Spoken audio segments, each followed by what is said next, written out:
शुक्रिया स्पीकर साहब। स्पीकर साहब, सुप्रीम कोर्ट ऑफ इंडिया के इस ऐतिहासिक फैसले जिसमें लोकतंत्र की रक्षा की गई है, इस बहुत महत्वपूर्ण पॉइंट पर बोलने के लिए मुझे समय दिया, आपका बहुत बहुत धन्यवाद। सर, चंडीगढ़ इलेक्शन से मैं काफ़ी करीब से जुड़ा रहा।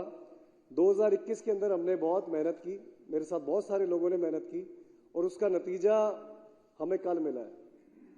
2022 की जनवरी के महीने में जब पहली बार इलेक्शन हुए थे, 27 दिसंबर 2021 को इस चुनाव के नतीजे आए। 14 सीटें आम आदमी पार्टी को मिली। उसी दिन आम आदमी पार्टी चंडीगढ़ की लार्जेस्ट पार्टी बन के आई थी। उसूलन तो 2022 के जनवरी के महीने के अंदर ही आम आदमी पार्टी का मेयर चंडीगढ़ में बन जाना चाहिए था, पर ये भारतीय जनता पार्टी किस तरीके से लगातार देश के अंदर लोकतंत्र की आए दिन हत्या करती है, वो हम कई सालों से देख रहे हैं। 14 सीटें आम आदमी पार्टी को मिली, 12 सीटें भारतीय जनता पार्टी को मिली, 8 सीटें कांग्रेस को मिली और 1 सीट अकाली दल को मिली। लॉजिकली तो हमारा सीधा सीधा मेयर बन रहा था, पर 2022 के अंदर भी इन्होंने 1 वोट हमारी इसी तरीके से इनवैलिड की, जिस तरीके से 8 वोटें हमारी इन्होंने इस साल इनवैलिड की हैं।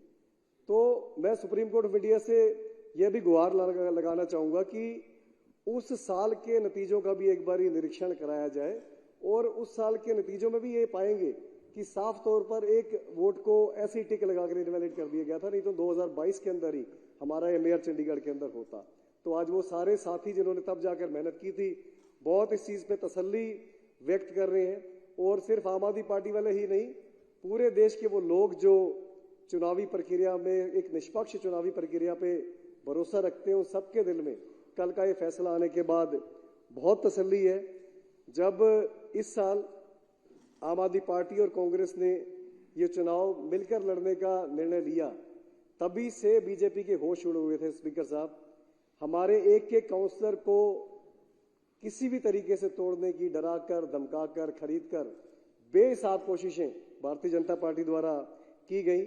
हम बहुत शुक्रगुजार हैं सुप्रीम कोर्ट ऑफ इंडिया के, जिन्होंने इस पर तुरंत कार्रवाई करते हुए, क्योंकि कोर्ट में तो हम 2022 के अंदर भी गए थे, 1 साल यूं ही निकल गया, फिर से मेयर की इलेक्शन आ गई। 23 के अंदर उन्होंने फिर हॉर्स ट्रेडिंग करके अपना मेयर चंडीगढ़ के अंदर बनाया।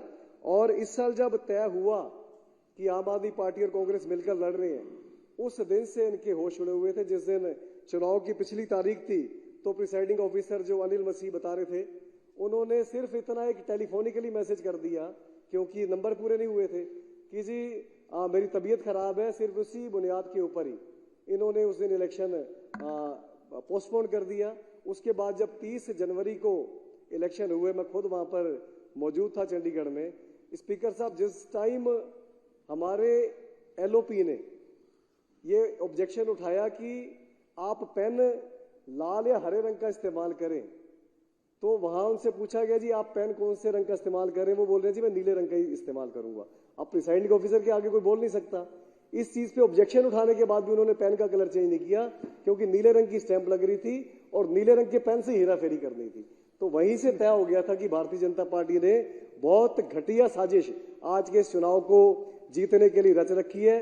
किस तरीके से 8 वोटों को इनवैलिड करार दिया गया, और उस दिन बहुत निराशा हुई स्पीकर साहब, बहुत पूरे देश में एक निराशा का माहौल बन गया कि बीजेपी कितनी नीचे स्तर तक, कितनी नीच हरकतें, कितनी घटिया हरकतें कर सकती है चुनाव को जीतने के लिए।